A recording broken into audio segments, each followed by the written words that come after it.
Thanks for what you do with your podcast and all the rest. You're doing a great job. Hope everybody keeps tuning in. You get a lot of good info, a lot of insights, understandings of how to get strong, how to stay strong, how to use your strength. You do a great job, dude. You make things better than they are in real life, I think.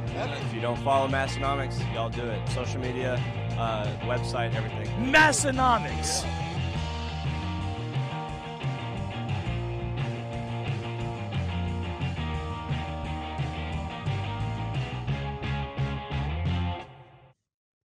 What's up, everyone? We are back for episode 468 of the Massenomics podcast, the lifting podcast about nothing, recorded live from the corners of the Dakotas.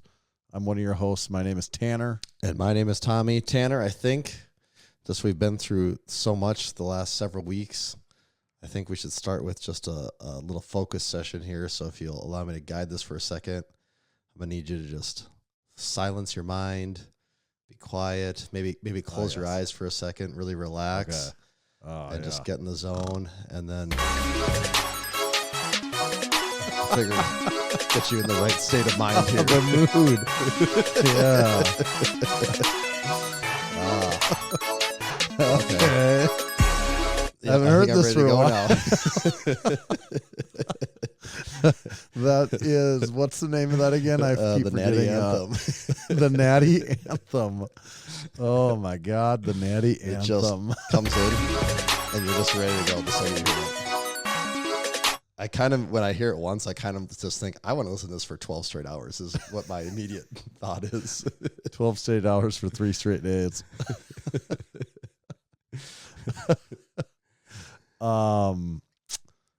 Are we going to talk about the Natty Anthem right away, or? I mean, we can. Maybe we'll get to that when we get to that. That's fine, yeah. That's just a teaser for everyone of why the Natty Anthem holds a special place in our heart now.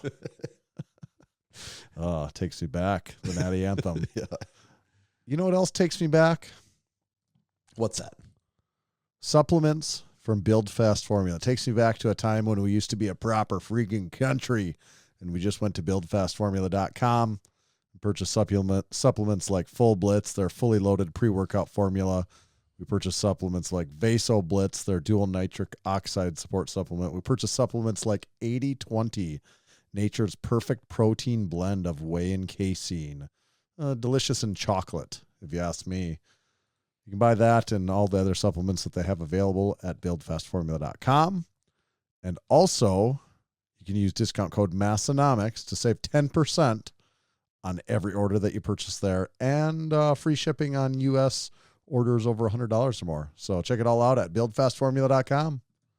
This episode is also brought to you by Texas Power Bars. Right now, for a limited time, Texas Power Bars has free shipping on all of their bars. All you got to do is hop on over to the website, throw those bars in your cart. Don't even got to do anything after that. The bars will just ship for free. And if you're looking for some ideas on what bar to get, maybe you want to save a little bit of money even, you can get the 29mm Texas Power Bar with the prototype sleeve on sale for $270.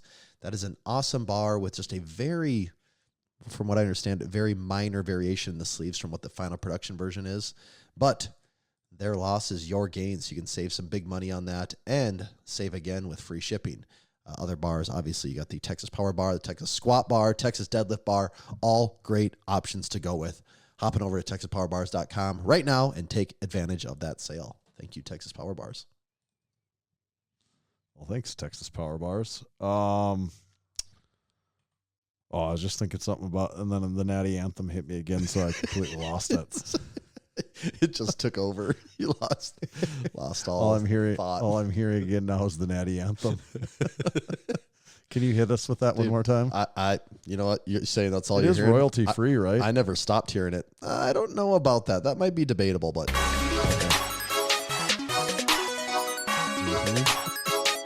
Still good. Yeah. I might put it in the background, let it get a little farther. It is a 6-minute song, is the beauty of it, which I thought maybe it was a short song because time just flew by so fast every time you listen to it. But turns out it is a 6-minute song, so it just makes the good times keep rolling. All right, Tommy, should we talk about this 800-pound gorilla in your room again? Yeah, you now have a light behind your couch. Oh, yeah, I don't think they'll see that. I don't know if people will see that one. It's way off to the side. No, you might get a we'll little see it. glow of it when you go to bed. We'll see.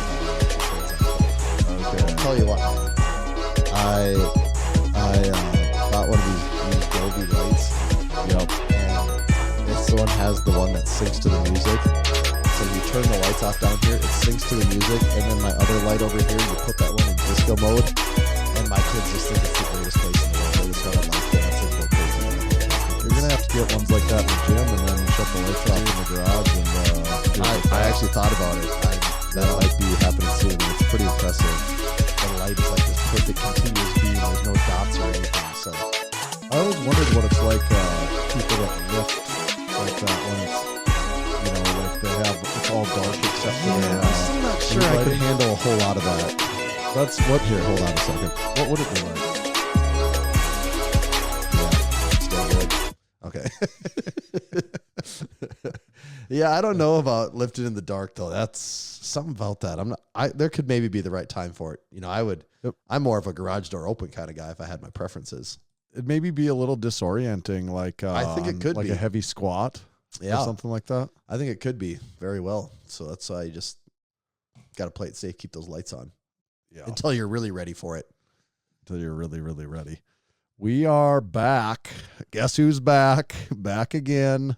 We are back for episode 468. I'm going to call it. This is approximately our 9-year anniversary. So what day did the first episode ever come out? Do we got the published date on that? No one will ever know that. I was really hoping that you would have that number. I only go by, as is Massenomics lore, I go whatever is by multiples of 52. And this would be 9 times 52. Well, So I just don't think it's possible that it's not the 9-year anniversary. let's see. According to Squarespace, the first episode was released on April 19th, 1 month from today.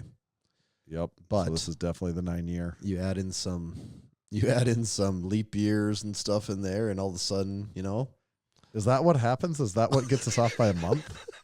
yeah, Does that even one day every couple of years gets us off by a month. I don't know. I'm not totally sure. We've talked about this in depth before, and I know people have like, actually. why is like, this off by so much? Yeah, I am not sure. but I do know that this is 9 times 52. Well, 52 weeks in the year. Can't argue with that. Maybe somehow just everyone lost track of time and we just lost a month in there somewhere. We're the only ones to notice.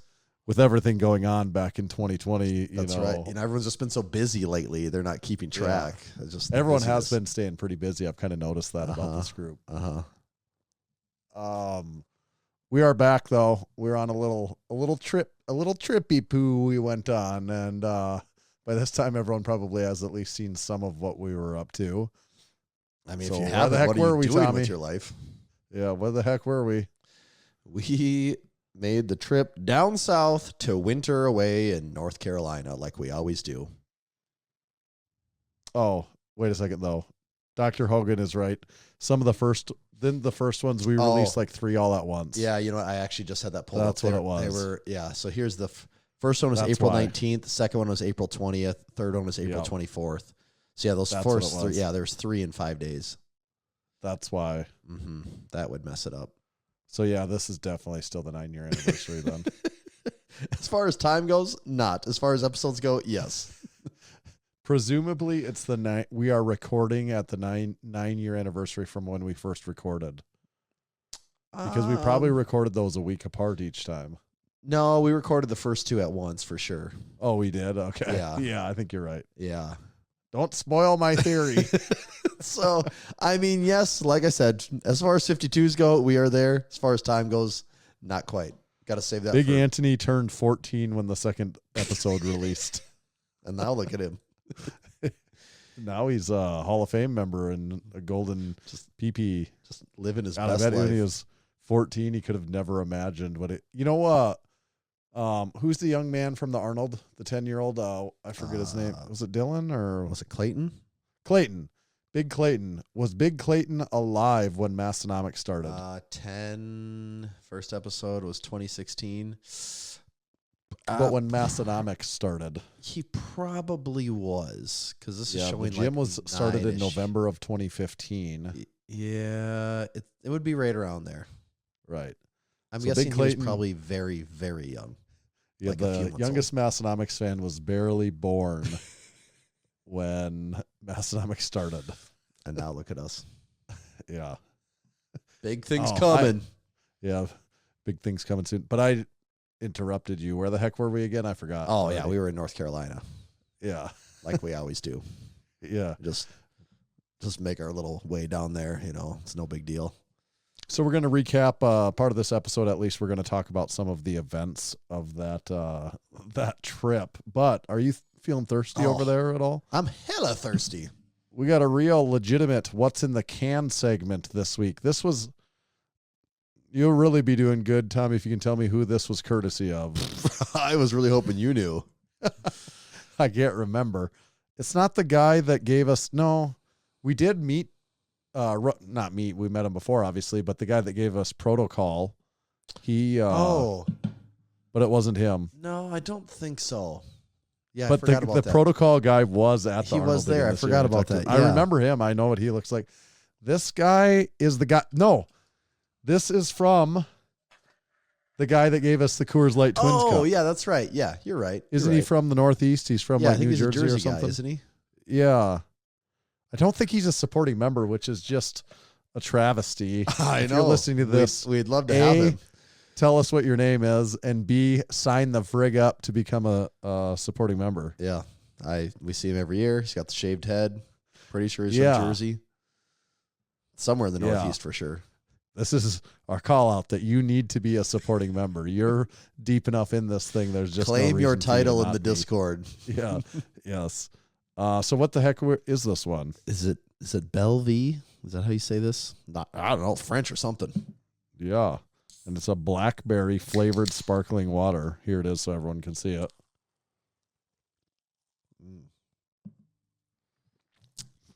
Okay, wow. And you get this at Aldi. This is an Aldi. Contains 0% juice. You know, Big Blackberry's Gary not one says of he'll my- pay if you claim your spot. Big Gary will pay your first year dues. Oh So man, that- mystery guy who we definitely have known his name every year and forget every year. yes. It just the prize keeps getting sweeter over here. I'm not a huge blackberry guy, but this is pretty damn good. But the fact that it's blackberry is not one of my preferred flavors, so I'm probably 3.5 on this one. Yep. I couldn't quite literally could not have said it better myself. Yep. Yep, 3.5. Oh yeah. That's a tasty beverage. That's a 3.5 easily. Good stuff. Any notes on completing 9 years of podcasting? Do you think we could make? Here's always my favorite question. Do you think we could make it to 18? Oh, I knew that was going to be the question. I don't know. I mean, who's to say There is no way. That sounds absolutely insane, though. Yeah, there is no way. I don't think that's possible. I'm not positive that podcasts will continue to exist in their present form. We've been replaced in in 9 years. That's what it Yeah. is. Yeah, it's through no doing of our own. It's just we've been replaced with everything going on. The classic question. So if you're listening to this in the year 2034, did we make it? Are we still recording the Massenomics Are we still podcast? paying for podcast hosting? Can anyone hear these anymore? I guess technically they're on YouTube, so you'd find them on there. But Does YouTube still exist? But it's like you always said, well, do we plan on quitting a year from now? Not really. Do we plan on quitting 2 years from now? Probably not. 3? I mean, if we're doing 2, might as well Not do really, 3. So no. like, where is that line? Yeah. Only time will tell. Yep. Classically. We're not Stay doing tuned. anything big special for the 9 years of podcast. I think episode 500 is I think we'll do a big to-do for 500. Yeah. That's going to be I think that's going to be a blowout episode 500. I say that I have literally no idea what we're going to do. We've never even spoken of it. But I think for episode 500, we got to We'll do comment something. below on YouTube. What should we do for episode 500? Yeah. Let us Give know us your what best idea. Yeah, let's hear your best and brightest ideas in the YouTube comments of what we should do for episode 500. Coming in 32 episodes, so just over half a year. So let us know. We don't have that much time to plan. If we got to order cool stuff, we got to get it going. That will happen this year. Wasn't for Maybe sure. we but yeah. record for 500 minutes, 500 straight minutes for episode 500. It'll do a raising money thing, but it'll just be raising money for us, for podcasting for 500 minutes for the Massenomics fund, but it all just goes to us. What would that be, like 8 hours or something? I don't know. We'll have to ask ChatGPT the math on that one. It's too hard. Yeah. Oh, Anthony says 8 hours and 20 minutes. Yep. That might be too long. Maybe 500 seconds. It'll be a really short episode. Where it's just, we have to say everything really fast and get through every segment quick because we only have 500 seconds. Okay. So North Carolina, we were at Mr. Mufu's house again at Gym Home. And so we left on Friday morning. And what the heck were we there for? Oh, my God. Do you know yet? Well, so we went for the ego lifting Olympics. This is technically the first annual, right? The first annual ego lifting Olympics. That's right. And before we even get there, we should just make a note that out of all of the Massenomics trips we've done, which has been quite a few over the years, we have never had more travel issues than this single trip. Oh, man. It actually got to the point, I've never had this happen to me. We got on an airplane, and after an hour, they just decided, get off the airplane. They were having some issues. It was at least an hour of... Yeah. And that airplane, no air. Yeah, it got quite no air toasty movement towards the end. No, you know those little things that blow the air on your head? Yeah, those weren't on. And it was luckily it was Minneapolis in March, but it also happened to be 70-something in Minneapolis in March, which is a lot warmer than it can normally be. And the plane started to get quite warm towards the end of it. Yeah. They kicked us off, and I thought, okay, well, we'll just get on the next plane here. And after more waiting, more delays, more changes, like it just bouncing around gate to gate to gate. Things kept falling out. We thought we had one. Then I guess you were saying the pilots timed out. The pilots couldn't fly anymore. Yeah. And eventually Delta just said, our hands are tied. We're done with you. You're now flying American. And I've never had that happen before either, where the airlines switched you actually. The only reason I knew to do that is because people were saying after a certain number of hours of delays, if there is other airlines, they have to transfer you over to them if there's other airlines available. So that's why I was like running to that zone because I could tell there was about ready to be 150 people. And there was too. Yeah, and luckily we were third in line. Yeah, good thing Tanner was paying attention because I was talking to an old buddy on the phone for a while, and I'm like getting periodic updates from Tanner up every couple of minutes, and then eventually he's like, "We gotta go now." Yes. And by the time we got through that first desk line, there was an enormous lineup behind us. And I gotta tell you, the airport people, I'm sure we've talked about this over the years, the way they sit there and non-responsively click away on their keyboard. And I'm like, it's all keyboard movements. Nothing. They might as well throw their mouse in the garbage. It's just all keyboard movements, and they just are sitting there. And I'm like, I want to know what's on the screen. I told you at one point in time, I swear they're just playing like Minesweeper on there or Ski Free or something, or doing like some that. Ask Jeeves typing test. Because I mean, that lady, first of all, spoke no words. Like she couldn't have possibly transacted that without. And not because she didn't speak English. She just wouldn't talk to you. She just would. And even when it was like, okay, she said you need to go to Concourse E or whatever it was, and I'm like, is there any particular spot? Just anywhere in the concourse, or and then she like clicky clack around for a while and like not assuredly said, "Oh, E20." Yep. And it's like she just threw a number out to get it over with. That's I'm like just saying a number so you get out of there. That is exactly what's going on. And the people, we were like second or third in line. The people that were very first in line to get transferred over to that other airline, this was like probably close to an hour or I don't even know. It was a long process. It was a long process. Time stands still when you've been in the airport for 8 hours trying to get out of the airport. And we walk all the way to the other concourse, and then it's all the same of us at this new desk that we're all at the old desk because we all just rushed over there. And it's like, our old friends that have also been in the same spots trying to get through. And they go up, and the guy, the new United Airlines guy says, yeah, your ticket didn't get paid for by Delta. I can see that they put it all in, but they didn't do the final step. So you have to walk all the way back to the other side of the airport. Minneapolis is a very large airport. You have to go back over there, and they need to fix it for you. And they're like, what? Can't you just do it? Luckily for that guy, he was talking to people that were our age and somewhat reasonable, because the older people behind us, I think, would have just murdered someone on the spot. Let's just say they're a little less nice to customer service once you hit a certain age. Yes. Yes. And for whatever reason, we were next in line and ours did work because I was fully prepared. I'm like, oh my gosh, we got to do the same crap too. And ours did go through. So we did get on that plane. Yep. That's when I said, what goes around comes around. Which is funny because they were the nicest people and they were getting shit all over. But I like to think of them as being bad people. And that's why that was happening to them. And all in all, I think we were sitting around in that airport for maybe like 7 hours or 8 hours. Or yeah, it was something like that. We ended up leaving, I think it was like 5 hours after when we were supposed to leave, right? Yeah. Yeah, sitting on that airplane was super annoying, though.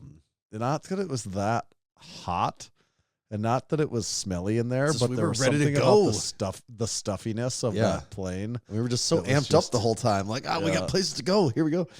Yeah. But we did eventually make it, and it ended up being like 10 o'clock when we landed instead of like 4, like we initially thought.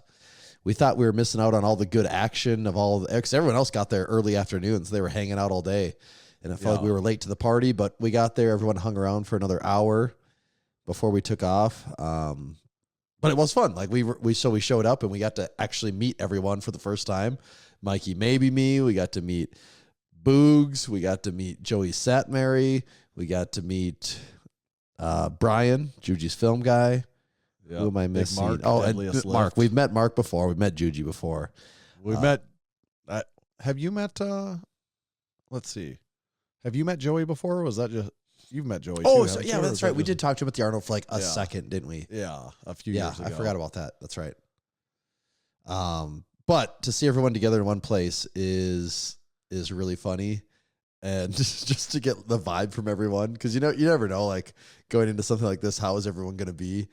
And you quickly find out because, we hang around Juji's for, I don't know, it was maybe an hour.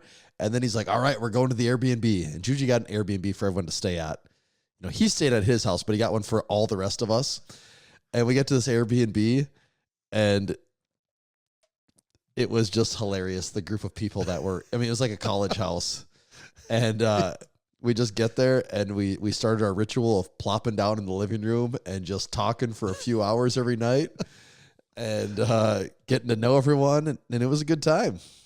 Yeah, that part of the funnest part of the trips was just every night sitting around in that living room, and the entire group would be there. And we're up till like 1 a.m. chit-chatting every night.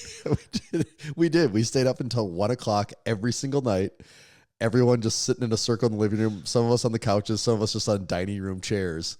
Yeah. And we just talked about just Instagram, YouTube, social media, lifting. All the other people in the all the people in the space, people like in the industry, all the dirty the dirt on everyone, dirty laundry that everyone's got. Everyone's connections they've had over the years and good and bad experiences. That's like the funnest part is hearing everyone's inside story on their years in the industry. Yeah, and it was super cool. It was a lot of fun. The Airbnb itself was quite the building. I guess what I said and somebody else said it. We've all said it. It's like just like a college house that has like 4 college dudes that all live there. Mm-hmm. That there's a party at like 3 nights a week, every single week, and the only thing that this was missing is like 50 half-drank stale beer cans sitting around. That's all it needed. It had everything. Yeah. It had the paint over paint. It had kind of some of the hack together. Is this the inside of the house, the outside of the house? When was this layer added? I mean, as far as sleeping goes, it was excellent in the way that every room had its own little mini split air conditioner thing. Yeah. And our room had the ceiling fan, and you had the noise machine going on your phone. So people that are wondering why were we sleeping in the same bedroom, it's because our bedroom had 2 beds in it. Man, it was like a cave in there. It was awesome. As far as sleeping conditions go, I don't know if we've had much better conditions on the road than that, to be honest. Other than maybe the only downside was like the laundry fabric softener everything that had they been use on the washed in like detergent. the most heavily scented laundry detergent you could ever imagine, which is not my preferred scent when doing laundry. But that's what we had to deal with. And if that was the worst, it's actually not too bad. Yeah. So everyone got a bed, but there was a couple rooms where there was, more than one. Yeah, you bed, and me so- had our room had 2 beds, and Joey and Mikey's room had 2 beds, which is funny because they're both from, Pennsylvania. So they just had a few minutes from each they're other. kind of neighbors, and actually then they probably Boogs and live Mark closer to each each other other in than bed. we do, honestly. Oh, they do. They do, live actually. They do. Yeah, they live way close. They live just about as close to each other as we used to when we lived in the same town. Someone said they imagine Boogs just randomly screams out into the night every few hours and remembers none of it in the morning. I don't know. He might have. I will say the first day he set his alarm. We all said we're going to be ready by 10 o'clock. And we woke up and we're all like fired up and ready to go. And it's 9:30 and Boogs isn't out. And he's then it's still like sawing logs in 9:45. there. We're like, maybe he's not in his room. Maybe he left already. And then at 9:55, we heard his alarm going off. And about 10 minutes later, he came popping out. And he's like, "Oh, I figured someone would wake me up." And we were sitting there trying to. It's like, "Hey, Joey, why don't you go wake him up?" It's like, none of us know him that well. Like, you can't just go bug him. Trying to talk each other into going and waking him up. But we were all brought there for the Ego Olympics, which you'll be able to see all of this on Jujimufu's YouTube channel. There's going to be, how many YouTube videos is there going to be? At least 4 or 4, 5? maybe 5, yeah. 4 or 5, yeah. So there'll be some individual event videos, and then there'll be a final mashup video of all of the events in one. yeah, so it'll come out sometime probably after this podcast episode publishes, but probably not that long after, maybe a week after that. Yeah, I would think within a week or so of you listening to this. Yeah. And so we're going to talk about it a little bit, but it'll be much different. The real experience will be watching those YouTube videos. There's going to be some fun stuff in there. But so so was that Saturday then? So we got there Saturday. And this is what's hilarious. So we've done something with Juji once now where we know, like Tanner and I, whenever we do trips, like California, the last trip we went on, the first day we landed, we shot 5 videos in 1, 2, 3 different locations. Like, we're going crazy when we show up somewhere. And because we have to. We just have to be as efficient as possible. Juji does have the luxury of this is kind of his life, his job, so he can block out more time for it than what we're traditionally used to. So when he says, we have 2 straight days to film and we don't show up till 10, we just know, like, you have the entire day to do it. It's not like you got to leave to go do anything. No one's got a different job or anything. Like, we are here for this. And so we got there probably like 10:15, 10:30, and like to jump ahead a little bit, I think the first day we were there till 11 o'clock at night, right? So we were there for 13 hours, I believe, the first day. Yeah. And we started with, the first event was the freestyle deadlift, which was, and we won't get too in depth on any of these because it is the video, but it was just come up with the coolest deadlift you can. And Juji's dad will judge it on a scoring system, and that will determine where you rank. And it wasn't like it was any set powerlifting order or anything. It was just, hey, go warm up, do whatever you want, and when it's your turn, just say, and the crowd and the camera will come over and we'll hype you up. Basically what happened is the 6 grown men all went to a different corner of the gym and started like building their what their deadlift was going to be. Mm-hmm. And also I would say going into it, there had been some discussion, like we were kind of sort of be the announcers of the Ego Olympics. And that idea sort of just got shit canned in the first minutes of starting, basically. And it's like, no, you guys are just in it also. Right. You're just also doing everything. So we didn't know we didn't know like anything going into this other than Juji was like, yeah, it's going to be 2 days. I have everything planned. I want you guys to be a part of this. You can do some lifts if you want, but I want you to be the announcers.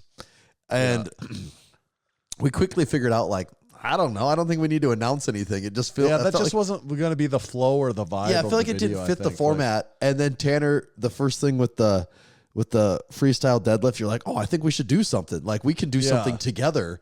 And so, we planned out. I'm that can be our secret sauce. Everyone else is doing their own thing. We'll do like the Massenomics. Yeah, and so we kind of leaned into that all weekend. It's like, oh, okay, Tanner doesn't have the best leg. I'm not as strong as some of these other guys, but together we can be a real competitor. And so we definitely used that to our advantage, like all weekend. But we did every single event. We didn't sit anything out.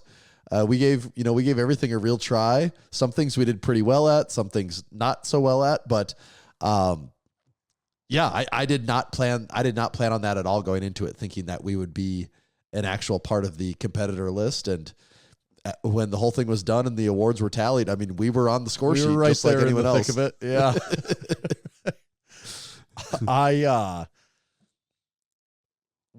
I did have to be pretty cautious about my knee, but it also was definitely put my knee to the biggest test that it's been put to in the recovery. Just like, well, was it Big David in the comments on one of the videos wrote, like, you posted one of the crazy montage videos, and it was, I think it was like Tanner's doctor, like, be good to your knee this weekend. Yeah, and then Tanner, don't do anything crazy with your knee this weekend. It's like all the stuff. Tanner. Yeah. To be fair though, like, you were very cautious of the things we were doing. You weren't doing anything, for the most part, because you can deadlift pretty hard. It's kind of a. Oh, no one else coming back from ACL surgery is doing anything like this. But you have been very active in the way that sort of where your limits are. Like, you weren't out there squatting and doing any crazy like running or anything. Some of it, if you would look at it, you'd be like, okay, that still looks a little crazy. But like the way we did it and stuff, it really wasn't. I don't know. You'll see, I guess, like. And I did kind of have to sit out just one little part for the most part. I just like got out, which some of it, I'm not saying we half-assed it, but we just had to think of different ways to do different things. A couple of those things, I'm like, God, I wish I would have been 100% because I really would have liked. There's a few things you could have done really well at if you were, Yeah. Overall, what I'd say is surprising to me a little bit how well we could sort of keep up on things. Oh, it wasn't like we talked about like the B squad over here. No, I mean, and for me specifically, where I could, like what killed you is there was one event you just couldn't even do. But there was a couple events where, like a time event where I was within like a couple tenths of someone, and another time event where I was less than a second behind someone, and it's like, oh, just if those things go just barely different, all of a sudden, like, that even jumped me ahead in the standings. Well, actually, the one timed event. The race part of it, you were like a second from the first place because everyone was actually, the top. True, yeah, it was close, it was pretty tight. Yeah, I was technically, I think I got like fourth in it, but the difference between first and fourth was about a second, maybe a second and a half. So it was really, really tight there. But that's, I would say, a point to Juji's credit. He did such a good job coming up because there was 6 events. 6-ish, I don't know. Some of it gets kind of confusing of what the event is. What actually how it's going to shake out, Yeah, there's maybe 6-ish events, and it was a really good job, like, the event creation that, like, I don't know, everyone here can be competitive in a way. There's going to be definitive. Right, like it did, at the end of the day, it did help to be really strong, but there was also some moving events, and there were some events that it wasn't about pure strength, it was about style. Like creativity events, and I'm like, well, we can come up with some stuff, so, that worked to our advantage at times. Yeah, and then there was a grip event too, and like we've seen firsthand, again, with grip, just because you're the strongest doesn't mean you're going to win. That's actually wild. Like, it's almost impossible to predict that. I was maybe like most nervous for the grip event. We did a Hercules hold. I'll just say that it was really cool. And neither one of us had done one before. No, and I felt like everyone was that's actually the fun thing about this thing. And I talked about it with Joey and Boogs and everyone. It's all kind of a silly competition. It's all just fun. That being said, when it comes down to it, everyone there wants to do well at every single 'cause- thing. You can tell nobody's Yeah. like phoning it in. Everyone or- wants to do well, and especially Everyone no wants one to wants beat to the do other person still. Well, yeah, everyone you know? wants to do well, but everyone really does not want to do poorly. Like, everyone there is competitive. That's like, yeah, a lot of the guys want to win, but everyone like really does not want to do bad is probably the bigger deter. So all of a sudden it's like the end of the day, the first day where we did that Hercules hold. And I was just thinking like in my mind, I'm like, oh, okay, just a Hercules hold. Like, oh, what a nice way to wind down the day. Yeah. And all of a sudden I'm like, it's getting closer and we're kind of like warming up a little bit. And I'm like, God, this might be the most nervous I've been for anything all day. And I'm like looking around and I'm seeing how intense everyone is. I'm like, oh no, everyone's Tense feeling as this way fuck. right now. Yeah. And like people were like getting to the point no one was talking. Not because like they were having a bad time, but because people were getting like so in the zone. Yeah. People are pacing, they got their headphones on, like they're taking it really Yeah. seriously. Yeah, that was exactly the way that went. Also, the end of the first, what was really funny. So, I mean, both of the main days, what happens is we're there doing that for actually like 12 hours. Mm-hmm. Like we're just in the gym for 12 to 13 hours. And what was hilarious to me the first day, we did the same thing the second day, but I had expected it by that point. At this point, you figured out how it works. Yeah, but the first day, once the cameras were off, we'd been recording for hours and hours and hours. Yeah. And then once the cameras were off, Which was, we were done with the first day probably 6-ish o'clock. It was still daylight. But yeah, it was around 6. So yeah, we'd been going for 7-8 hours. And then I don't even know who starts doing what first, but someone just, for example, busts out the axle bar and starts deadlifting with it. And then within minutes, every one of us is deadlifting on the and I axle don't know bar. how that happened. Like when you asked me what happened, I'm like, I don't know. All of a sudden the axle bar had plates on it. And then you see someone doing it. It's like, well, I got to give it a rip. Like, everyone's doing Right. double overhand to see how high you can double overhand. And Yes. it's like, well, this isn't that. I mean, your grip's going to give out before, your Right. your muscles ever will. So it's like, well, yeah, let's give this a pull. And then all of a sudden, yep, we're doing double overhand grip contest on the axle. And it was so fun because everyone's around getting all hyped on it, and the cameras, there was no, like the cameras were for sure away at this point. Like no one was even, Right. They weren't doing this to be on camera. It was just like a guys having competition with each other. And so that was really fun. And like that gets put away and all of a sudden some guys go to eat. And then pretty soon it's like, well, we were sort of doing grip stuff. And I don't even know how it happens. All of a sudden someone's flipping plates. Like I know we were standing there, but I don't know who flipped the Yes. first one because I'd never flipped a plate before. Well, I think I might have instigated that one because I can't remember if it was I was over there with Joey or Mikey or Mark or who it was, but I asked one of them. I'm like, because there was just there was a cart full of bumpers. I don't know what that cart was for sure, but Right, yeah, I'm like, it was hey, just kind of there. I was like, oh, you ever do any of these plates? I think I asked Mikey. I was like, oh, you ever flip any plates? And he's like, I flip a plate or two. And I'm like, I've flip plates before. Maybe we should give it a shot. And then all of a sudden, almost everyone is over there flipping plates. We were. And we started at the 10s, and then you're on the 25s, and then the 35s, and 45. It took me a few tries. You to got get the 45, right? Yeah, it took me a few tries to get the 35. And so you guys, as a guy that's never flipped plates before, these were like the smooth urethane bumpers. There was no lip or anything to them. So, and they were, they're tough. They were not the crumb rubber that has a little more texture. It was smooth. No, they were And I smooth. think the 35 took me like 3 or 4 tries just, to time the flip up. And then catching it wasn't too bad. Right. And then I thought, oh, the 45, there's no way this is happening. Like the first one was a total dud. The second one flipped it up high and just boom, it was locked in. And I was so psyched. Like I thought there was no way I was going to catch that 45. That was one of the more excited things I got for all weekend was catching that 45. That's like when Joey got the 55, he was as stoked about that. As Oh he yeah. had done all And weekend, everyone was too. all hyped on it too. We were all screaming and yelling and yeah, so And we then did after that, that. of course, we get out the dynamometer. Yep. So that comes out. So then we're testing grips there again. And then all of a sudden, yeah, like, because Boogs, I think, was maybe eating her in the kitchen. And he sees that sees comes out. And then he has to come. like, all right. Yeah. Get really serious about it. Yeah, he starts screaming while he's Just yelling. Like, it goes from just 0 to 100, like, so fast on it. Yeah, I mean, and then talked about the eating. It was funny too because there was just a buffet line of food. I mean, he for probably multiple got. days in Do you a think he row. got 25 pounds of brisket? Probably something. I mean, it was just trays and trays of pre-cut brisket. And then he had, I think, like 3 enormous catering-sized trays of cornbread. Yes, And it was just all weekend. There was just brisket and cornbread out, and you're just and constantly some rice. and rice and hamburger and salmon. You know, if you want any of that, but Yeah, the brisket and the cornbread was just getting pounded all weekend. That and he probably got, I don't know, a few hundred cookies from like Costco or something.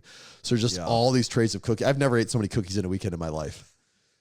the other thing that was flowing all weekend was the coffee. The and caffeine. Copious amounts of caffeine. In the morning, it was just like, yep, drink that. Pounding Yep, cups I'll get of another pot coffee. going right away. Like the second a pot's going, like everyone's just chugging it.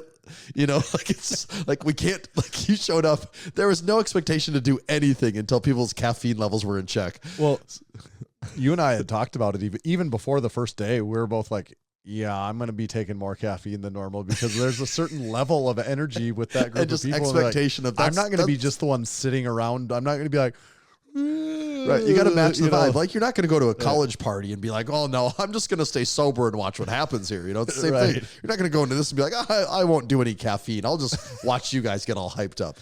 No, Yeah. so but that was just first thing in the morning. The way Juji's like, "I got the coffee right here. Who needs it? Who needs it?" Yeah. And like as soon as it's empty, he's like, "Oh, I'm putting another one on." Like he's treating it like it's this really serious job. And the second it's done, it's more coffee, and it's just pouring, and people are drinking it nonstop. And some guys then are once it already gets- hitting. You know, and then he has the once full it gets rain closer fridge. to events, the rain fridge and then the Psychopharma Packets pre-workout. were, pre-workout was always flowing too. So there was no shortage of caffeine going around. Sunday was kind of similar as Saturday then too, right? I mean, we kind of did just all different events. Yeah, I mean, if we And Juji had some surprises for us along the way, which I don't want.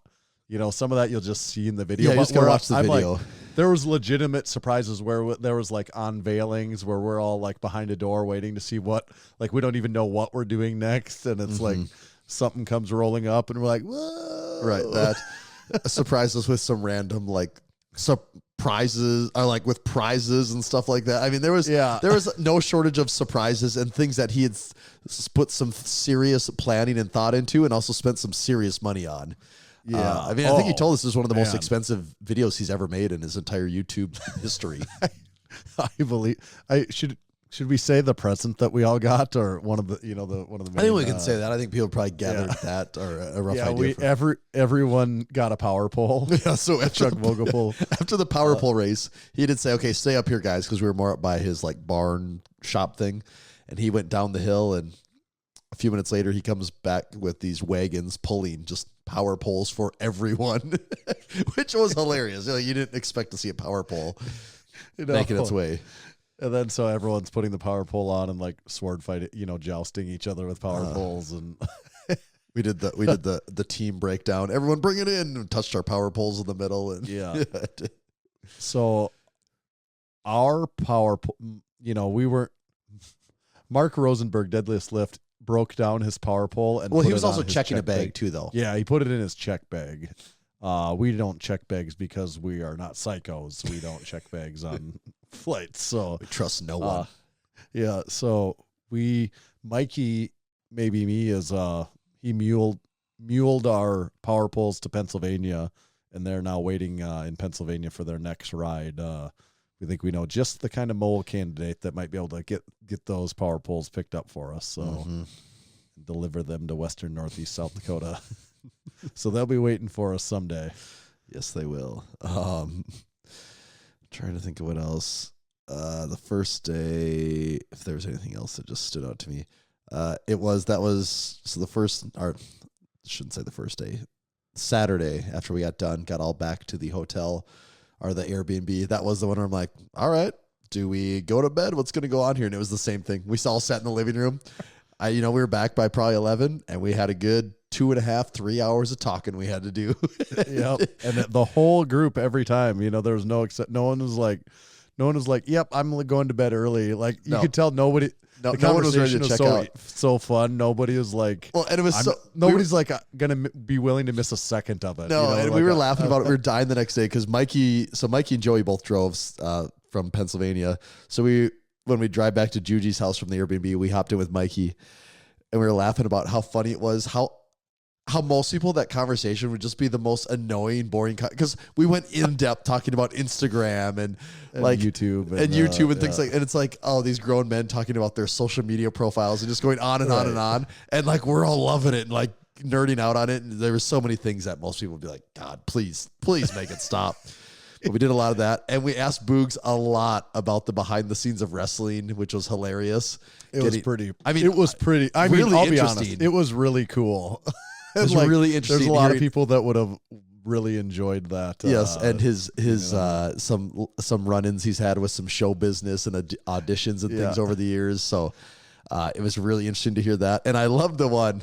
It was really funny talking to him. First of all, I'm saying multiple times, like, God, I feel so bad for my neighbors. I just yell so much. It's like, I'm just like a maniac. Like, you know, it's funny how like aware he is. Like, God, I'm just a maniac, just screaming and yelling and blasting my music, and my neighbors just got to put up with it. So it's funny hearing that. But then I really liked. So we start asking about WWE, and I go like, oh man, what is it like though to just go out in a stadium just full of people, like, you know, that are out cheering for? He's like, dude, it sucks. It's so stressful. It's like, he's like, it's not even like you're playing a sport, you know, where you're going out and people are cheering for you, because you're just worried about what you got to do the whole time. You know what's supposed to happen. You got to stick to the plan. You can't mess it up. Yeah. And then he's like, and then on top of it, I got to play a freaking guitar before I can even go out and do anything. He's like, you know, a lot of people, they like just performing a concert. Yeah, he's like, they just go out and got to get the crowd hyped up. I got to like play a guitar and be focused and not mess it up and sound like an idiot. And so he's just, it was really funny hearing all of his insights on his experiences there. Yeah, it was so good. And I just gotta say, everyone in that group was really cool. You know, you could get around. I mean, even in our conversations, other people were talking about, you know, some people that you might run into that do the similar kind of stuff. We run into a lot of people that, I mean, they're great for at the Arnold or for short bursts, but I'm like, I don't know if I don't know if I want to spend three straight days with you. Yeah. And that's not a knock to anyone. There's a lot of people, like honestly, most people I don't really want to spend 3 straight days with. Right. But, oh man, this group, I feel like we could have spent a week together and it would have been fine. Yeah. I got to say, well, here's some takeaways. Boogs is huge. Everyone knows that already. He's just a monster of a man. He is. But Joey is like just as big. I don't know if people know that, but Joey Zatmary is like just as, I mean, he's enormous. We talked about it several times. Joey is jacked and huge too. His legs are, I mean, his entire body's huge, but his legs are also just freaking insane. Yes. And Mark Deadliest Lift is 6'5" for anyone that doesn't know. So he is like a tower. I mean, actually all the like Boogs and Joey are both like 6'2", so they're both not small in stature, but Mark's frame at like 6'5", he has such a unique build to him. And the last thing I'd say is Mikey is an athletic freak. The stuff that Mikey can do, like just routine things to him that are routine that I'm like, how are you doing that? And I'm not talking about, yes, the skateboard stuff, of course, like what you see on the post, but like more so just the random athletic shit I would see him do. I'm like, what are you doing? The way he can jump and move, and I mean, he jumped over that foam block that Juji had. That was like, I don't even know. That thing was damn near to my chin, and he just jumps on it and over it like it's nothing. And then the number of times he fell, you're like, Mikey has fallen more this weekend than I have in like my entire adult life, and he just always rolls out of it and is fine. Like, I don't get how he can do that. I also saw him at one point just randomly hop on the trampoline, and he had to have been doing like 10-foot high in the air backflips. This was like just like within after we'd done all the events were done, and all of a sudden, he's hopping on the trampoline. And at my first thought, I was like, damn, he's jumping really high in that trampoline, and then whoop, backflip. I mean, he was like 10 or 12 feet in the air. Yeah, he was way up there. He probably is one of the only people in the world that has the combination of skills that he does. On top of, you cannot forget how strong Mikey actually is. He is so insanely strong. We were for one of the events warming up, and he was hitting the trap bar deadlift, and he was moving it very easily. And I asked him what his biggest trap bar deadlift was, and I think he said 800 pounds, didn't he? 8 something. Yeah. It might have been even more than 8. And that's, I don't know, does he weigh 180, 190? Probably something like that, yeah. And like, I don't care if trap bar, whatever, 800 pounds of anything. Yeah. That's wild. And for him, it's just like, yeah, that's what I think he said he did, what's it, the hack deadlift? Didn't he say his hack deadlift was like in the high 7s? Yeah, I know it's more than his, like that's Mark's the same way, whereas certain variations that some people are like, oh, that's way harder. He actually does more at that than other more common variations. Yeah. So yeah, Mikey is, I mean, everyone there was a freak. It was, they absolutely are on a different level. But what were we even saying? Oh yeah, just talking about everyone's build. How crazy they are. Yeah. Anything else about the filming and the participate? I would say what was funny about the second day. So the second day, I think maybe we were all a little more loose because we kind of knew what to expect, and I think we knew exactly what the events were for the second day. There were some mystery ones in the first that we didn't know. And also we knew going into the second day, like, well, we're just doing everything now. You know, there was no, like, we know we're full competitors. There's no mystery what we're doing. Oh, we did do kind of a cool mock interview thing. And I'm excited to see, where everyone got an interview. I'm excited to see what those turn out, because there were some very funny answers where the camera guy would ask questions for the interview, and then all of a sudden we were all standing in the background. He's like, questions? And like we were just firing off questions, like sometimes just, you know, trying to get a dumb just kind of response feeding into people. Yeah. Yeah. So that part was really fun. Boogs was, of course, very funny in that, but Mikey, like the way he handled it, like had me laughing really hard. You know, and trying not to mess up the camera, you know, so you're kind of like trying to laugh quietly because it's getting recorded too. But he has a way that he's like sneaky, very, very funny at that stuff too. Definitely. Boogs, I don't think this is spoiling a lot, but there was some point someone asked like what animal he would fight, and he said a giraffe because it's like the ultimate pencil neck. And I'm like, dude, that is so funny. Yes, of course a giraffe is a pencil neck. We were kind of all weekend long, whenever I could get the opportunity, I was kind of trying to feed into the horse cocking, pencil neck, or science-based lifter, Lincoln partials. I kept poking it like, because it would just get him going too. Like, oh, I bet that's what Mr. Smith had planned when he invented the Smith machine, and you know, just stuff like that. The dumbest stuff, yeah. And he was loving it. But I was going to say about the second day, you know, we kind of knew what to expect. We do the events, the day gets done, and we were all pretty smoked by the end of that. You know, he was tired, but we go back down into the gym, and again, it was probably 7:00. We're kind of all chilling, hanging out. And all of a sudden, I don't know, I think Boogs, like we look and he's in front of the mirrors doing an arm day. And it's like, well, one guy can't do an arm day. All of a sudden, everyone's doing arms, like chasing that pump. And it's hard to get that pump after 2 days of everything we just been lifting through. But constantly. It went into this about an hour-long arm session, and that turned into, you know, all the accessories and hitting Juji's machines, and pretty soon you guys have the band bell bar out, or the earthquake bar, overhead press. Yeah, you guys and Boogs worked up to a heavy one on that. Oh, and people are rolling jujitsu on the mats and then on too, Juji's mat, all of a sudden, people are rolling jujitsu, and everyone's doing this stretching session, and it was just, again, the thing of you give enough guys enough time in a gym, and they'll just find more things to keep them busy. Big Keith asked if Juji competed also. No, he was in on everything. Mm-hmm. He was in on everything too. So he did it all. I'm excited for the videos to come out because we lived it, of course, but there's a million different ways you could edit those videos. So So and a lot of times I kind of forget about the cameras even existing. Tons of times you do. I mean, we didn't even really talk about our reverse grip bench Tsunami bar. That was fun. That was wild.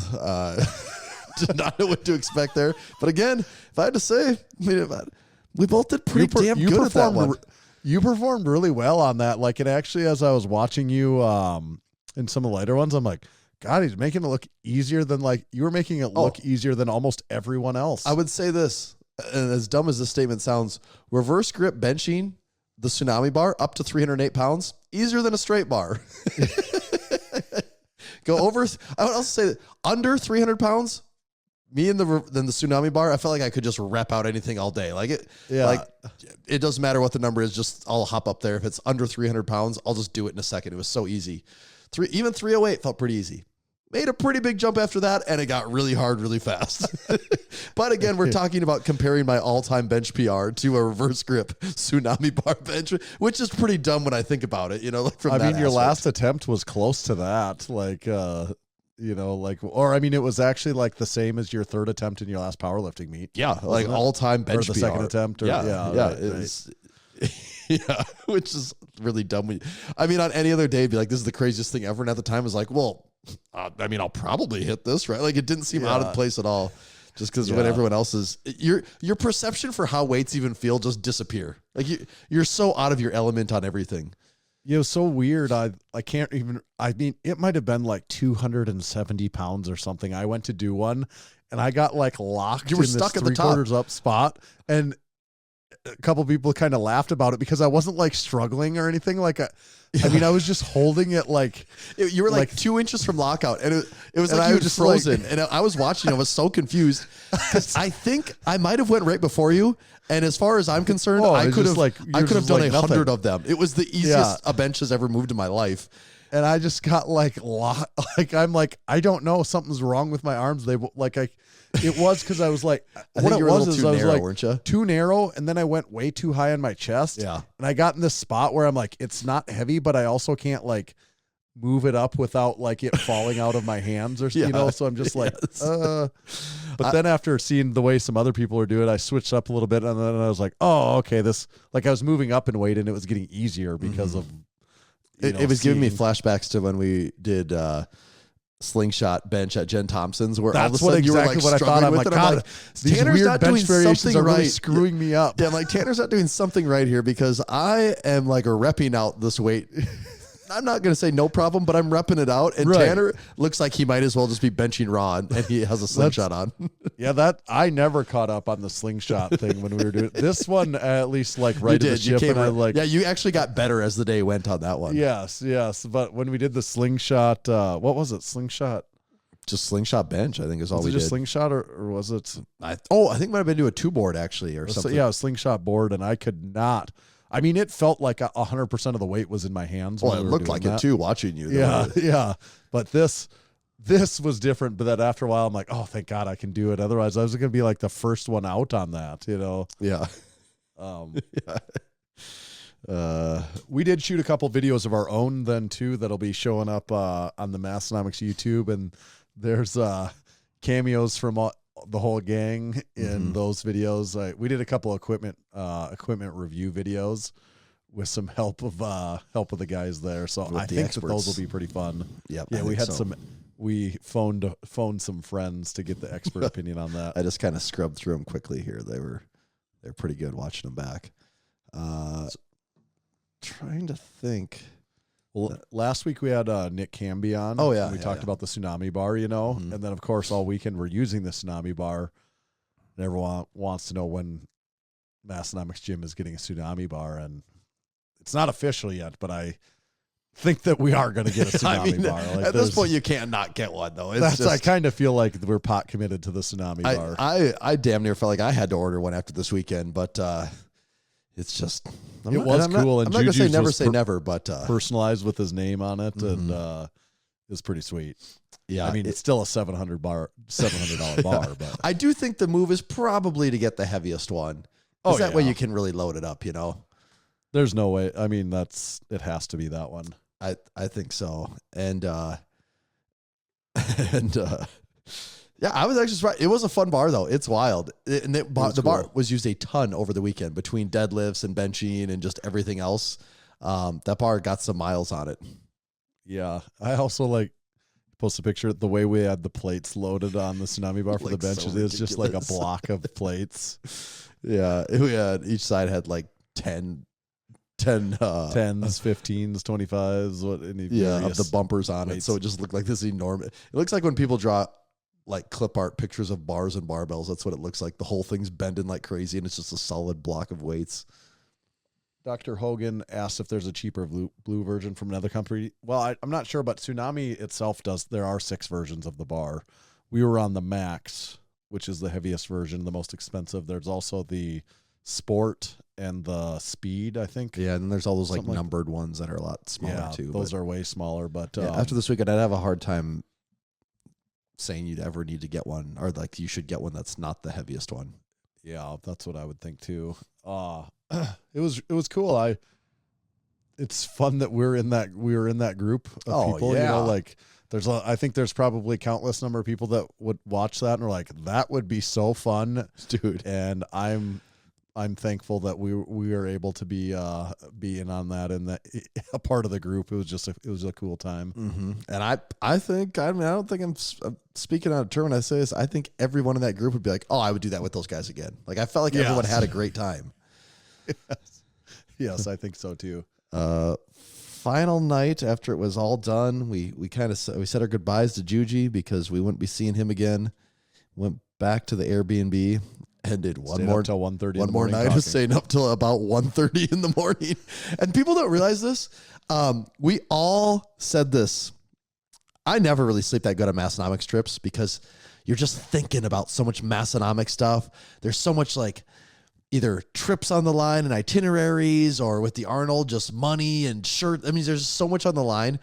We always talk. We never sleep that good because it's just like, nope, woke up at 4 a.m. It was like, it's go time. Like I just can't turn it off. And every one of these times people said like, oh, I just can't sleep at night. Like you can't have a day like that where it's all day long. Like you would think, oh, you had the craziest day, you should sleep great. But your mind is just so stimulated at the craziest level all day that at bedtime, you're just like playing it all back. Like you can't stop thinking about the whole day. You can't stop thinking about the Natty anthem going nonstop in your head because you've heard it for 13 straight hours. So we never explained that the Natty anthem was playing in the gym the entire weekend on repeat. It was when you got to the gym, it was on. It never quit at any moment of the day. When you left the gym, it was still on. Like the only time it quit was when all the lights went and the doors closed in the gym. That was the only time the Natty anthem actually quit. But it was just on repeat all day long. I mean, it wasn't like loud blaring. It was, it was in the background for just a little sound. But it was on the entire weekend. I really liked one time. First I thought he was joking. I don't think he was though. We were doing the axle deadlift just when we were screwing around. And Boots was about ready to go, and he goes, "Oh, gotta wait for the beat to drop." And he goes, "Oh shit, I missed it." And then he just waited around until it came back on again, and then he. I was like, "Oh shit, I missed it." Yeah, just kept making jokes about, "Oh, help me play the song again." Just all, and then like you'd be in the car, and people are just always whistling and humming it to themselves. That's fun. Juji did throw one heck of a whatever the heck that was though. He really, I told you at one point, I go, God, I can see how with like unlimited money, or I shouldn't say unlimited, a lot of money.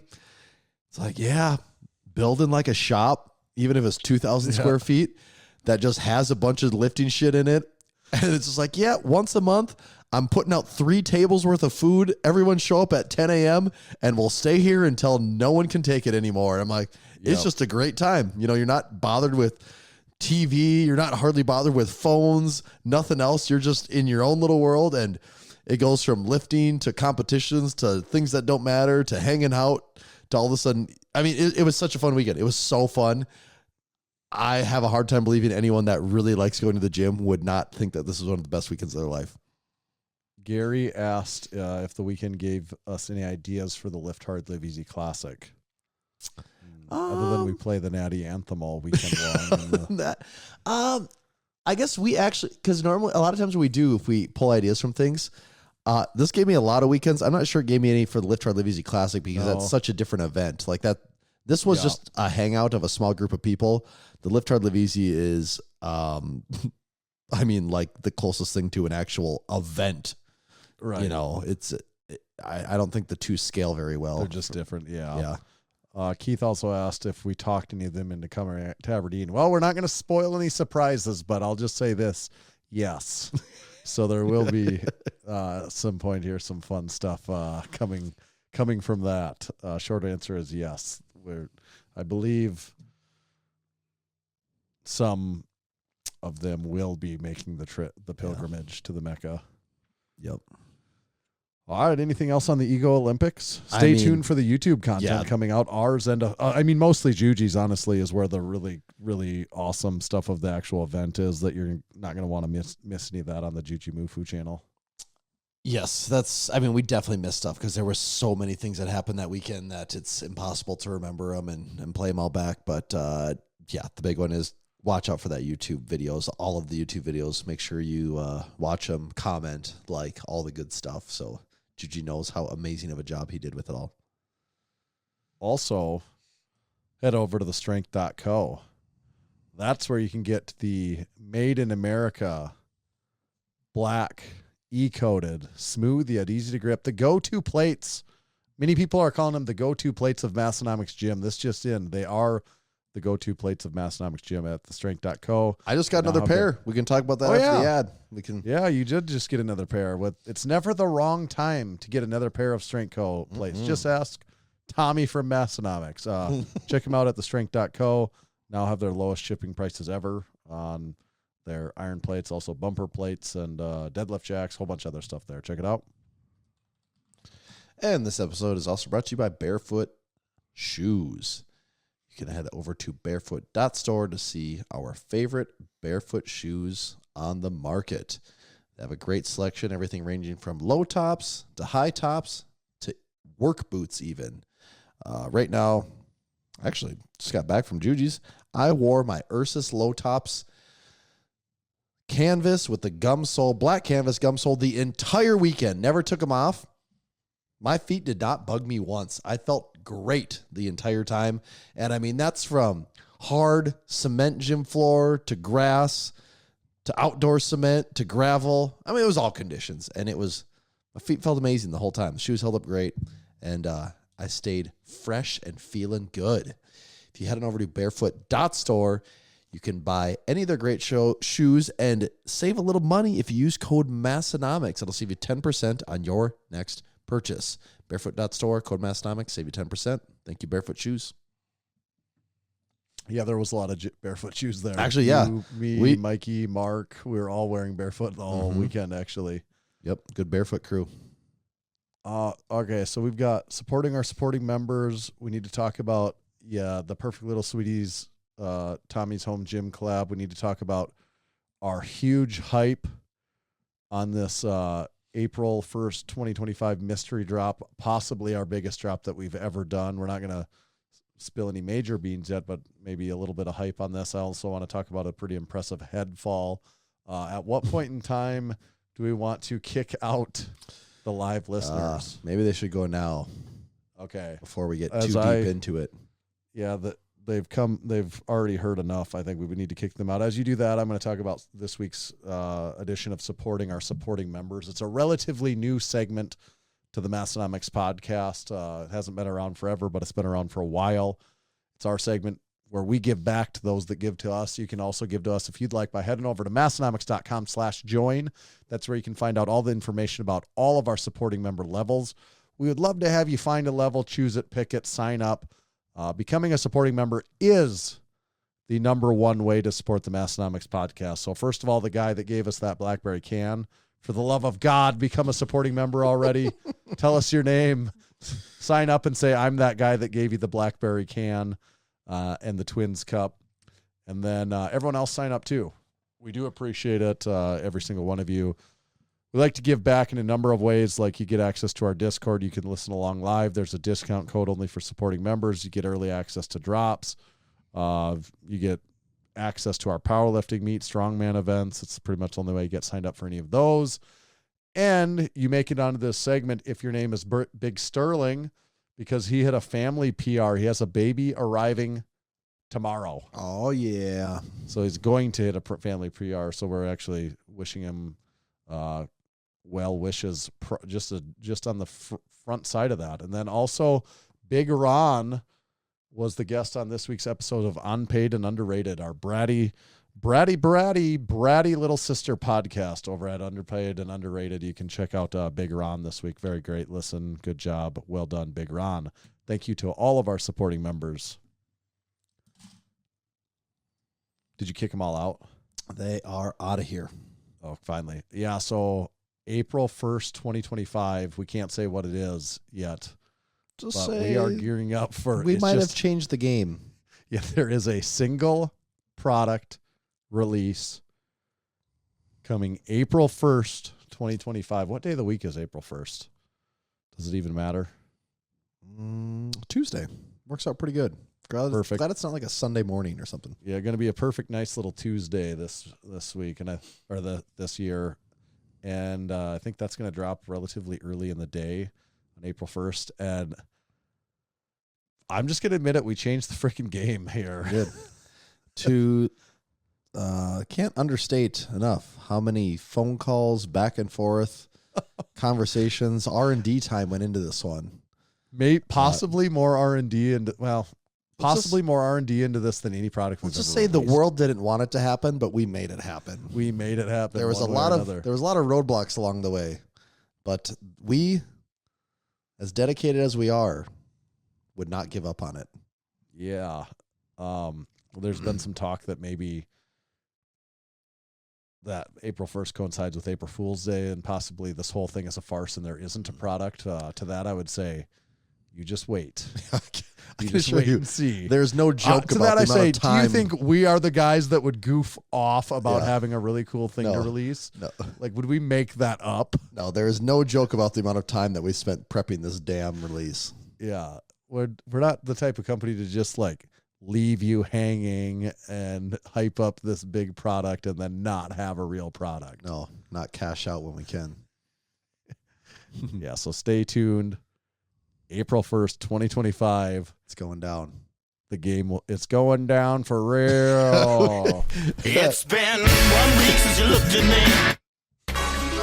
It's gonna be like the Bare Naked Ladies and the Natty Anthem are just playing at the same time all day in your head. You know what it's really gonna be like? It's gonna be like let me see what it's gonna be like. I think it's gonna be a little something like this.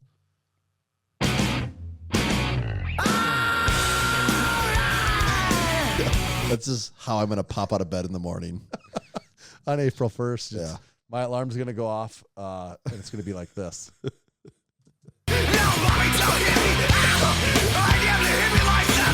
Come on, it's April 1st. Be nice to me, please. Mommy. I prefer it to be like Buck Cherry than the Disturbed version. Yeah, that's a probably. better way to wake up. Yeah. So with that being said, watch out for April 1st. One thing we didn't cover about the trip was possibly we went and talked about Mikey's falls. That was not the biggest fall of the trip. No, was nor it? the most brutal of the trip. You better set the stage for Okay. what happened here. Okay, so we land in Minneapolis. We have a pretty tight connection. So you get there, you hop In on. theory, Yeah, in theory, yes. So we're in a rush. We hop on the tram, the little train they have that runs from terminal to terminal, and we get on it. You know, we're quick, young guys. We can move all cat-like with our reflexes, and we get on that train, standing. no problem. And we kind of move. We stay by the door, but we just move to the back side of it, you know, against the wall, and everyone's on the train, and the doors are just about to start moving. And there's a lady, I would say in her mid-60s, who is trying to make a move for the door. She's trying to get on the train before it takes off. And she's got that one hand on the suitcase, and she sees... I guess you'd call it running, right? Yeah, as much as you can run at that condition of her life. Right, And she's trying to make a run for the door, and the doors are slowly starting to close, and she is getting her last 2 big steps in, and something catches, and she ate shit hard. Like, and it wasn't just that she fell hard, it was that no part of her body was trying to stop that in any way. Like, the one hand stayed on the suitcase the whole time, and the other hand just didn't do a goddamn nowhere thing. to be seen. It was, that hand was gone. It was, and her head hit the floor of that train so hard. And I was like in shock because I'm like, whoa. And Tanner just goes, holy shit. Like, And it like audibly just oh, said, you did. And it was, I like uncontrollably, like, that was just all I was like, holy shit. because her head hit like Yeah. 3 feet from our feet, you know, and everyone around us was, oh, like the entire train let out a reaction. You couldn't not do it.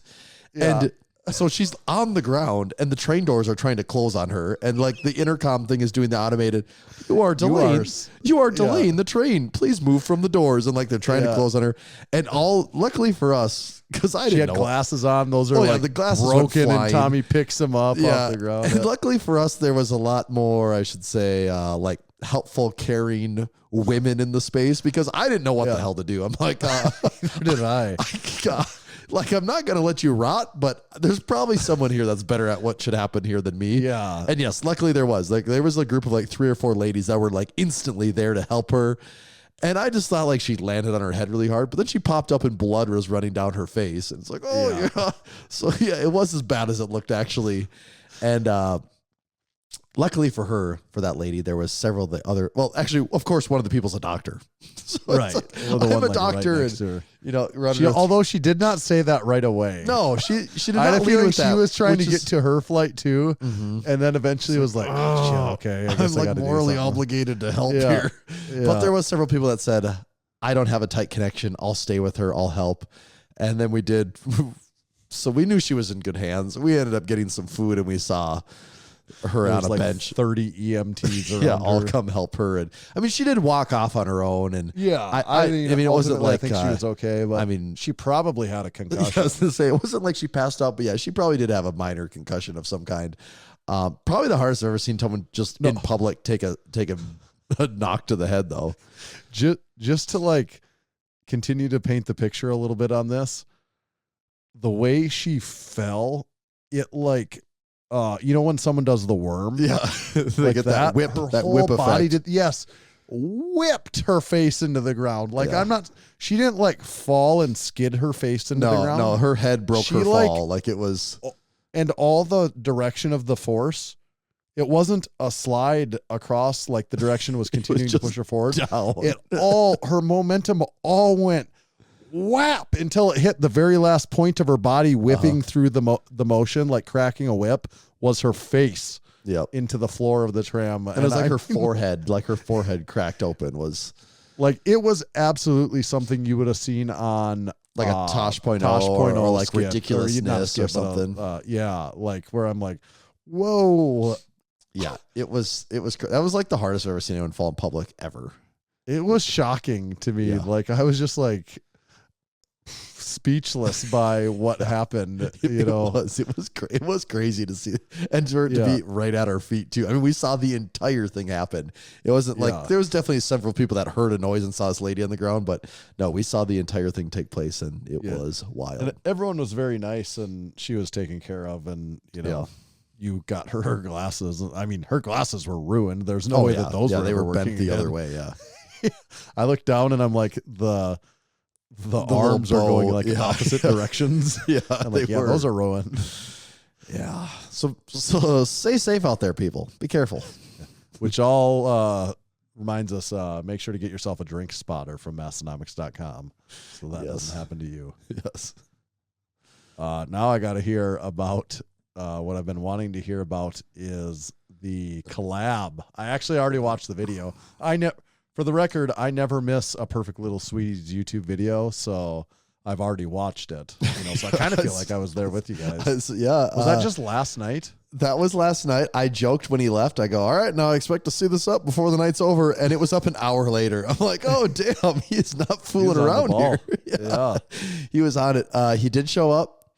And because he'd been messaging me, he's like, oh, I got to come lift sometime. Because I forget, Bryce never came during Crew Falls because he was working. So he'd never been to my gym. And I said, well, I'll be back next week. I'll hit you up. We can figure something out. And I messaged him, I think, like 2 days ago and said the time and confirmed. And he came and it worked out perfect for me. And my strength co plates had shown up that day too. So he got there and I go, are we filming this? He goes, I wasn't sure. I mean, I brought my microphones just in case, but I don't know. And I'm like, dude, I've been on camera for nonstop for like the last 2.5 days. Like, might as well get another hour in the gym doesn't bug me at all. Like, I'm cool with it if you want to do something.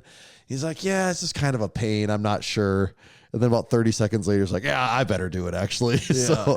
We put the microphones on and we started with a little strength co unboxing. and he had just a bench and an incline day and some accessories, and I had a squat day. And when I woke up that day, I was pretty damn tired from just. I mean, you don't realize how much that takes out of you doing what we did, just from a mental and also a physical standpoint. And I was like, God, realize. Can I even lift today? And as the day went on, got those caffeine levels back up. I think we both were like, oh, probably need to take a break from caffeine. I was like, nope, today's not the day to stop that. So bring them back up. Got those levels back in alignment, and I was feeling good. And I'm like, oh yeah, Bryce better come. And did some squatting out of the rack. It's interesting squatting out of the rack when someone's benching there too. You got to be kind of careful because there's not a whole lot of room, but we made it work. The plates had to have been close to each other, wasn't? That's what I was looking on the video. Probably had a few inches of space. Okay. Luckily, I don't step very far from the rack, so it worked out okay. Did you have to step less far back? No, I do what I always do. I always hit. I stay so close to it. It's not uncommon for me to hit the plates on the way up when I'm squatting.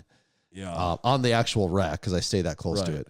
So yeah, luckily for me, I didn't have to change my form at all, but I did just have to be like, now was not the time to accidentally take a big step back because I would have hit his plates because what is it? My rack is only like the 30-inch depth one. So yeah, we got a little lift in and it was a lot of fun. It's the first time outside of having a lift here with you that I've lifted with someone in my garage.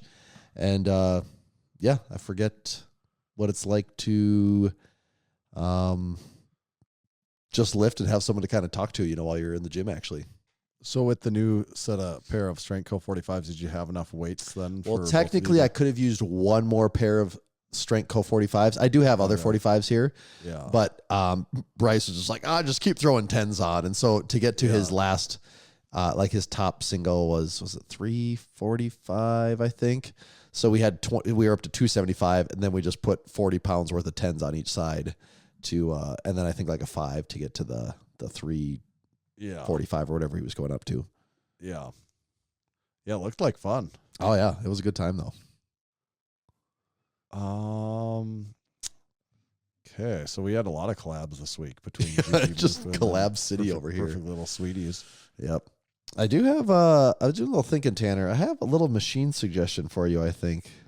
Oh. After I was doing some reflection on this weekend, and I think on your wish list. We did use a lot of different machines. We got to use we messed around. Yeah, because the last time we were at Juji's, we didn't get to use any machines. Like we were messing around, like for example, that the Panada. It's like the Temple of Gains. The lateral raise machine. Yeah. I would say after using both those, like the Panada one. I would pick the Arsenal one all day over the Panada one. Oh yeah, I would say that big time.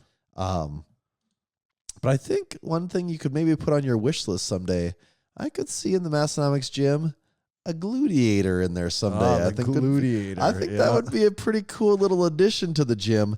Yeah. I even did a little looking. I did not realize. I don't think that company exists anymore. It's like Dynavec. Didn't Juji say something about that when we did his? Yeah, but tour? I wasn't sure if he was saying they don't exist or if they just weren't taking orders or what the deal was. But I was looking and like their website doesn't work. Like you can't, if you follow the links from their Instagram or their Facebook page, it just goes to a dead end. It's not there. Right. And I was trying to look around and I mean, you can't find them to buy anywhere. So I'm sure that does not help the affordability on those machines, but there are some Alibaba like rip-offs of it. And I'm sure they probably are pretty similar. But the machine did have some magic sauce with the way that it made my glute burn. I had not felt, I mean, just instantly. Didn't you say like immediately? Oh, like for me, within 3 reps, it felt like I was getting a Charlie horse in both of my ass cheeks. Like it was tightening up so much. And that was with 1 plate. And you're like, no, I don't feel this at all. And then you put 2 plates on. And after like 10, you're like, I think I'm starting to feel it. But for me, it was just like every rep. So I don't know if that means I have a serious glute deficiency.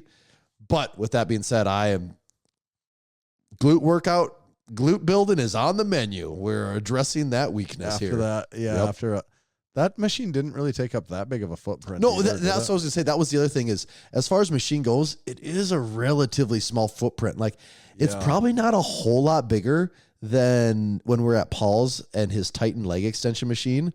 Right. Honestly, it's probably marginally bigger than that one. So were you saying you're going to do some hip thrusts maybe? Well, I was looking at that. So it's so funny. We kept talking about pencil neck stuff all weekend and science-based lifting and how, screw that. And I was like, yeah, hip thrusts. Like that's what I need to start doing because I just ignore them because I don't really like setting them up and doing the whole thing. I'm like, wait a minute. Just because that's the first one that comes to mind for me doesn't necessarily mean that that's the best glute building exercise. So I'm on YouTube typing like glute exercises. And of course I see the Jeff Nippert video and I don't watch any of his stuff, but I'm like, okay, he has a tier list for his best glute exercises. Like I need to go through and see what he says. And on his whole tier list, what it comes down to at the end is he basically has in his S+, his ultimate best glute building exercise, he picked walking lunges. And I'm like, okay, I've never done walking lunges. I've done like, lunges in place. But so when Bryce was here, I did do some walking lunges. I'm like, I can see how this does it because you don't need to go that heavy to really feel the strain on it. So I'm going to start working those in. And then he also had like the glute adductor machine. He had that in his S list on his S tier. He had front foot raised Smith machine lunges as S tier, or Bulgarian split squats and a Smith machine with your front foot raised. That'd actually be an amazing exercise, I think, to do in the gym, like, on your Smith machine. I think that would be great. Right. I don't have that option. I was like, I could just do just split squats, just not on the Smith machine, in my gym. Like, I don't think that's that big of a deal. So I might add those in too. And then he also had back raises as a way to really hit that. And then I'm watching stuff of like, how can I rig up a back raise in my gym? And I think I can kind of like between barbells and I think I can kind of hack that one a little bit. So I'm going to give that a try. But you're just going to have to buy that black and orange machine. Everyone Actually, Bryce kind of, we started talking. He's like, "So are you just gonna get that one?" I'm like, "Nah, I just don't want to buy the machine that does 50 things in one, that has 10,000 knobs that you're moving all over, and the marketing that's been all over my face. I feel like I'm letting the system beat me if I go with that. So until then, I'm still holding out. But I would. I mean, if I had the space, the first thing that would be on my list, I'd just buy it tomorrow. I would just get a glute ham developer machine. I would just get one. Yeah, but still fighting that space battle. The space thing. Yeah. So until then, we're going to have walking lunges and maybe some barbell split squats on the menu. I think those are good options. I think so too. Until you get the gluteator. Until I just break down. Until that gluteator pops up in Marketplace in Sioux Falls and I just buy it. Yeah. This episode was brought to you by our friends over at Juggernaut AI. You can check them out for yourself at juggernautai.app. It's the training that we use. Tommy's using Juggernaut AI right now for his training. He was talking about training with Bryce. I noticed you're doing squats.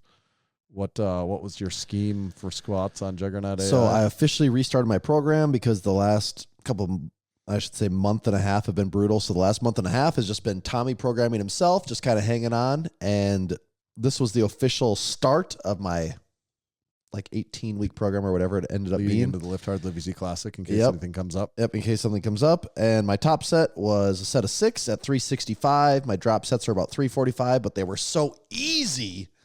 I've just been horse cocking weights all weekend that I was on another level. So you're just horse cocking heavy loads all weekend. Come on, Juggernaut. You don't know that I've been horse cocking heavy loads with boobs? I'm on a different level now. Things have changed here. None of this pencil neck shit. Yeah, pencil neck where we do drop sets. No. So by the time I was done, I was back up to like 355. Could have easily went back to my working set, but Juggernaut was keeping it somewhat conservative. But I'm to say things are getting pretty serious on there. So Tommy's using it to peak towards the meet, really. Mm-hmm. Even if you're not competing in the Lift Hard, Live Easy Classic, if you're competing in any meet, it would be a great program to hop on to do that same sort of thing. Or if you just want to try and increase your squat, bench, and deadlift and lead that up towards a testing day, even if it's not a competition, just a testing day in the gym, it's great for that. You can use discount code Massenomics. It'll save you 10% for the lifetime of your membership. You just need to use it when you sign up through the web browser at juggernautai.app. Ends up being about $30 a month. Thank you, Juggernaut. Oh, what was there? One more thing I wanted to ask about. I didn't put it on the list. You know what happens if it doesn't get on the list? Yep, It just doesn't happen. I just don't remember it if it's not on the list. YouTube, lots going on there. Yeah, that's what I actually was thinking about. Last week's YouTube video was Darko's home gym tour, correct? Mm-hmm. That one's a bit of a banger. People are enjoying that one. Yeah, that one is going really well, actually. A lot of good comments, too. Yeah, and then the week that this comes out, the newest video will actually be the Beyond Power Vultra. We use the word review, but it's more of a, what is it, a show and tell, an overview of the Beyond demo, Power an Vultra. overview, first impression. But there's, just watch it. If you are skeptical of home gym tech, like yours truly is right here, watch that thing, and you're going to have some aha moments, some real eye-openers, and you'll see it happening in real time to me, where it's all kind of making sense, and I'm having that revelation. And, yeah, I mean, I'm always going to be a barbell plate kind of guy, but I can see how probably not in the too distant future, if someone's starting a home gym, they might honestly just get a Vultra and call it good. Yep. What would you rather have? A Beyond Power Vultra or a Tsunami bar and a power pole? Oh, you could God. only have all you get in your home gym. If that's all I get, okay, that's all I get in my home gym. Beyond Power Vultra. Well, do I get plates for the Tsunami bar? I guess you get plates for the Tsunami bar and for the power pole. Okay, that actually is a tough one. I mean, honestly, if I could only pick, I'd probably pick the Vultra, but it wouldn't be an easy decision. Like, I'm thinking about it. Like, it's not because you could get some banging workouts in with the Tsunami bar. I mean, you could just do all your regular lifts with the Tsunami bar, and they'd be really hard at a certain point. And then you also have the power pole, and you have the power pole for conditioning and all that. Mornings and walking. I don't know. Like, actually, if I'm getting ready to if I'm going to actually be focused on powerlifting, I'm actually going to pick, if I could only have two things, I would pick the Tsunami bar and the power pole over the Vultra, because as awesome as the Vultra is, it isn't a barbell at the end of the day. So, right. And it only goes up to 200 pounds, and I'm going to max that sucker out in a hurry because, we're in the gym. We're horse cocking. We're horse cocking heavy loads. We're not doing pencil neck stuff. 200 pounds? No, not enough. Let us know in the comments if you could only choose, and price is no issue. You pick one of them. There's a package. You have an empty room, and you have to go train there for the rest of your life. And door A has a Vultra sitting in it. Door B has a Tsunami bar, plates, and a power pole. What door are you walking through? Let us know in the YouTube comments which one you're choosing. Whether it's, please let us know. Actually, leave a comment. I want to know, because I don't know. Some people would for sure. I think if you don't think about it, maybe people would think the Power Vultra. What do you think people would? Well, that's choose what more? because that's I what kind I of was agree like. with. I wasn't sure when I asked the question, even. It was just a stupid question. But now that after you talking it through, I'm like, I'm pretty sure I would pick the Tsunami bar and the I think power I would pole. too. Well, because it seems so obvious that, the Vultra is the more serious training device, right? Right. But then as I thought about it more, I'm like, I don't actually know if it is the more serious device, really. Like, right. if I want to build absolute strength, I think. Because the Tsunami bar with plates is kind of a bar at the end of the day. Oh, it It's is a just bar your at the end of the lifts day. are And like, it's a bar that fights you a lot. Right. I think you could get really strong training with just a Tsunami bar. It'd be crazy to think that that's someone's introduction to barbell training is the Tsunami bar. And then plus the power pole is just like icing on the cake. Oh, absolutely. Icing on the cake. It's the power on the pole. Dude, go do a power pole race. Put 3 plates on that thing and take off running. It's a sensation, man. You feel that. You speak from experience. I'm just telling you, I've done it. I know. Yes. How about I'm going to do something a little unorthodox here. Oh, I'm going to read a couple 5-star all right. podcast reviews. Guess how many reviews we're at? 560. That's right. 570 reviews. Oh. We're only 30 shy of 600. Woo. So I'm starting really going to push on the gas here. All gas, no brakes. Pedal to the metal. Make sure to go leave us a 5-star review if you haven't yet. You might get the honor of us reading it in 2 or 3 years from now. Like these ones. This one from 2 years ago. 5 stars. The description, good. period. That works. To the point. That works. Concise. Yep. Next one, 2 years ago. Oh, that last one was from Sean 54321. This one is from Cman817263. 5 stars. Best strength podcast about nothing. Just as true today as it was 2 years ago. Absolutely. Hasn't changed. Next one is from Ethan Daniels 69. Big Evan from Northern Central Alabama. I'm new to the podcast. Well, this is 2 years ago, so he's an old wily vet by now. Yeah, he's been around the block a little bit. Yeah, I assume he still listens. I hope. Let us know if you left any of these reviews in the YouTube comments. Let us know if I'm reading one of your reviews from 2 years ago down in the YouTube comments down here. It's very I do active this when comment I section. say leave us a comment down here in the YouTube section. It is down here. It's below where It is I'm down. Yep. And am I on the bottom? I mean, I know I'm on the bottom right here. Are we next to each other though? We're next to each other. Yeah. Okay, yeah. So it's below. it still makes sense though. It's down here. I think, is it this Down there. direction? Yeah. Or is that it would be correct. Yep. this direction? That's probably off the screen. Yeah, probably the other Okay. direction. All right. Big Evan says, I'm new to the podcast, but love everything that they do. Great products and great content. 10 out of 10 would recommend. Just a wholesome comment. Mm-hmm. All right. Last one for this week. This is from Is Big Matt number 69 available? Fine. Enough with the guilt trips already. Ugh. Okay. Take my money. I've been a freeloading listener from Western, Northeast, Southern New England for about 6 months now, and I just can't take the guilt trips anymore. I've been sufficiently brainwashed to become a supporting member in where you can gain access to their elite Discord community. It is a highly active community if you weren't aware. And I guess I'll remortgage my house so I can buy a drink spotter and maybe a pair of lift shorts before the real estate market crashes. I hope these new purchases don't get me divorced. Let us know, Matt. Did you get divorced? Let us know down in the comments. What happened? Tell us. We're dying to know. So those are just a few fine 5-star reviews.